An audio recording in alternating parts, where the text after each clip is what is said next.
Hello, everyone. Thanks for joining us today. I'm Alicia, and today we're going to talk about something that sounds very operational and to some may sound unglamorous, but it quietly determines whether influencer programs succeed or stall as they scale. Today, we are talking about creative briefs. This session is especially useful for anyone running always on, multi market, or mature influencer marketing programs, where the challenge is no longer getting content live, but getting consistently good content live.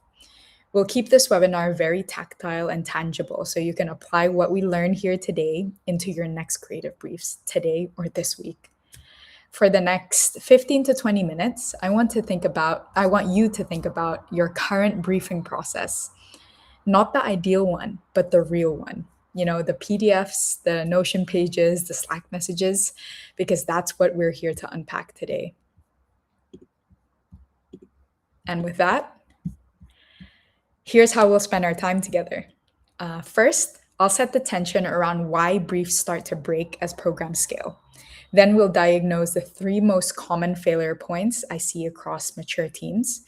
After that, we'll look at how high performing teams fix this, not by adding more process, but by changing how they think about briefs. I'll introduce the checklist as a maturity tool and not a template. And finally, I'll show you what good actually looks like at scale. But before we get started, a quick context on who we are for those of you who are new here. At CoSquare, we work with over 1,000 brands across multiple countries, many of them running complex influencer marketing programs across markets, verticals, and creator tiers.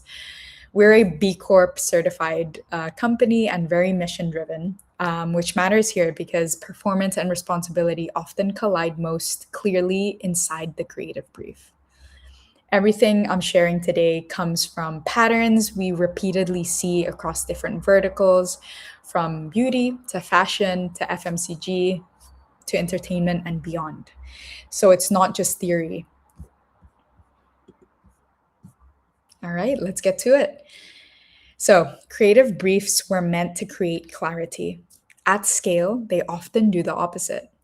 As influencer programs grow, three things always happen. Firstly, more stakeholders get involved. Secondly, more rules get added. And thirdly, performance expectations increase, yet very often results really start to decline. So we can see that the engagement drops, content feels interchangeable, creators push back more, internal teams have more friction, and revisions just explode. And at this point, brands often blame creators, the platforms, and sometimes even the algorithms. But in most cases, the problem isn't the creators, it's the brief.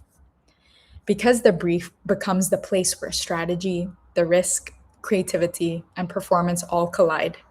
And if that collision isn't managed properly, everything suffers downstream. So, let's take a look at the diagnosis for why creative briefs fail at scale. The first failure point is that strategy gets lost in the translation. At leadership level, the objective might be drive consideration among Gen Z or shift brand perception.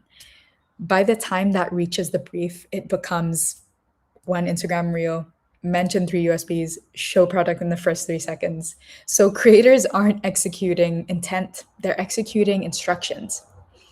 Internally, teams optimize for delivery and not the outcomes. So did the post go live? Did it tick the boxes? Not did it move the audience? The second thing is about guardrails. At scale, guardrails stack up fast. Legal, brand, platform, market nuances, past mistakes. Briefs become restrictive instead of directional. Creators are technically compliant, but creatively flat. This is where content becomes safe, becomes predictable, and honestly, forgettable. And ironically, the more control brands add, the less control they actually have over performance. The third failure actually is timing. Performance is often only reviewed post-launch. That means a misalignment is discovered after the budget is spent, after the content is live, after the creators are paid. So briefs are rarely treated as the performance lever. They're treated as the admin.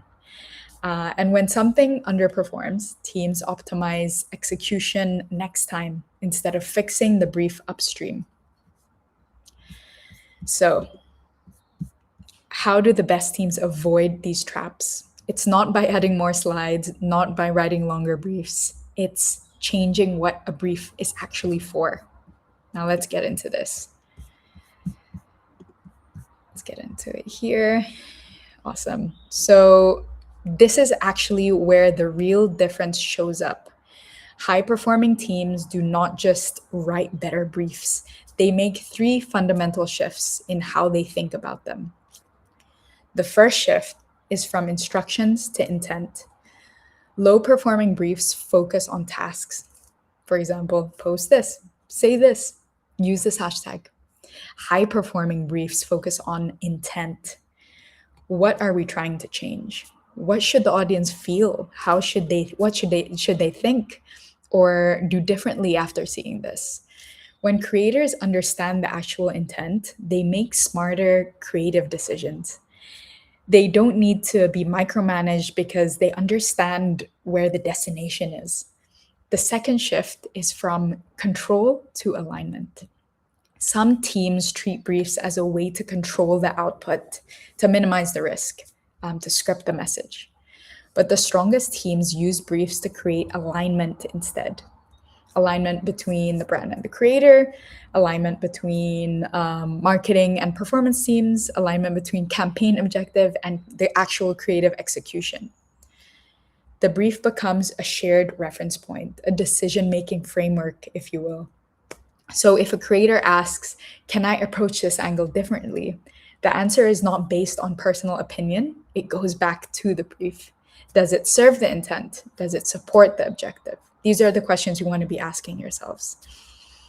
So that's when the briefs stop being documents and they actually start becoming strategic tools. The third shift is from outputs to outcomes. Outputs are easy to measure. Number of posts, the views, the engagement rates. Outcomes require clarity upfront. So things like, what business impact are we expecting? Is this about awareness? Is this about consideration, conversion, perception uplift? High-performing teams use the brief as an early performance signal.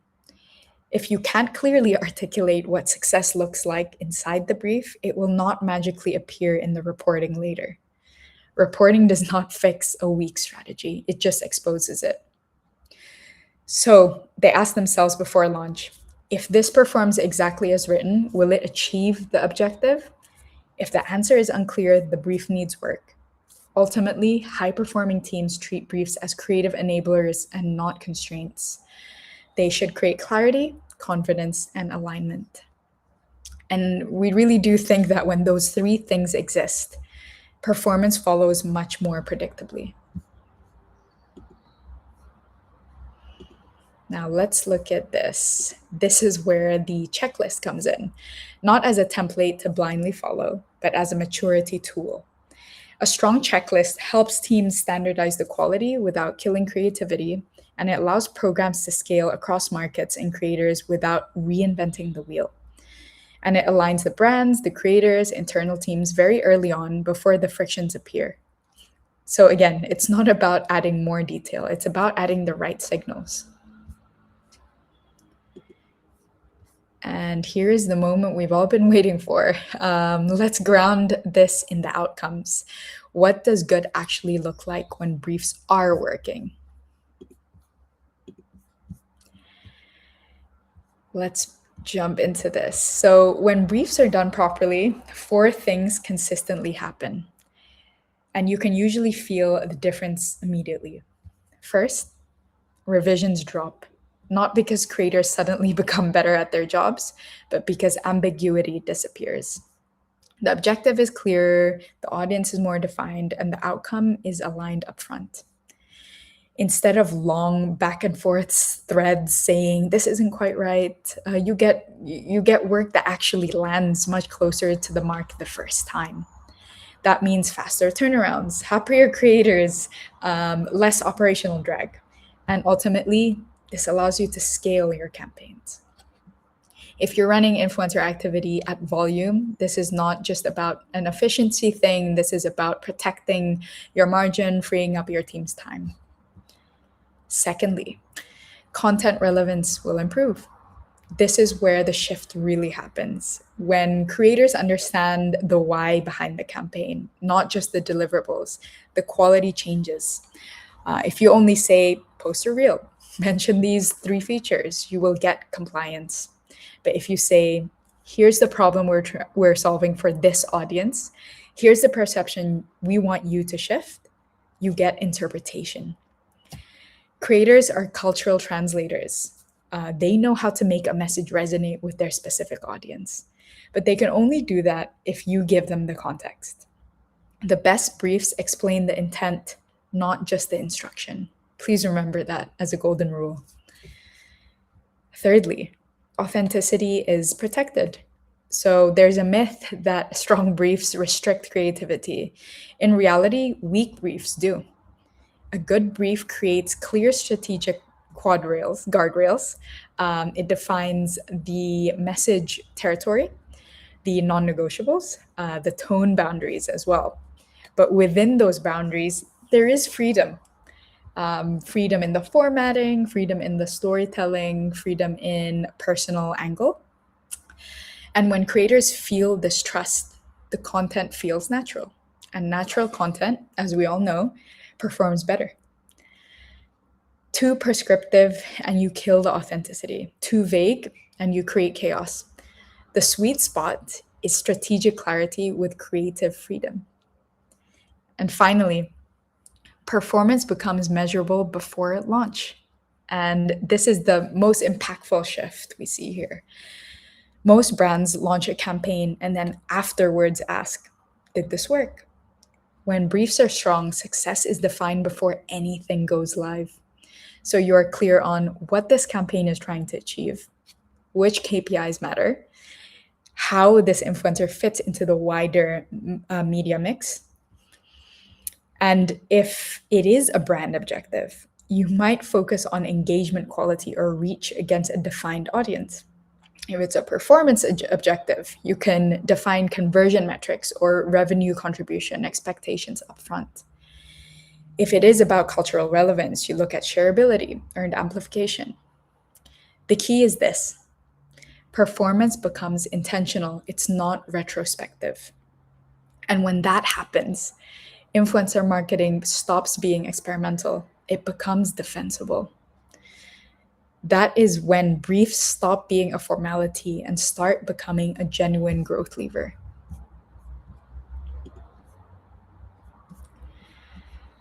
Awesome.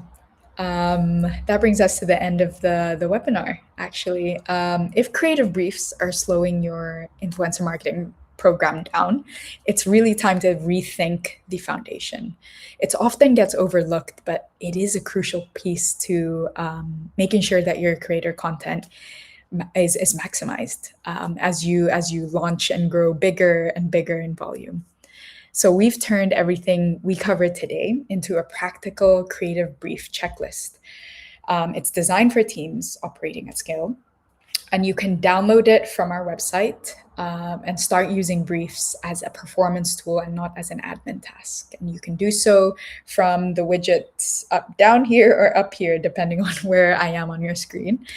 Feel free to click on that button, and it'll take you straight to the creative checklist.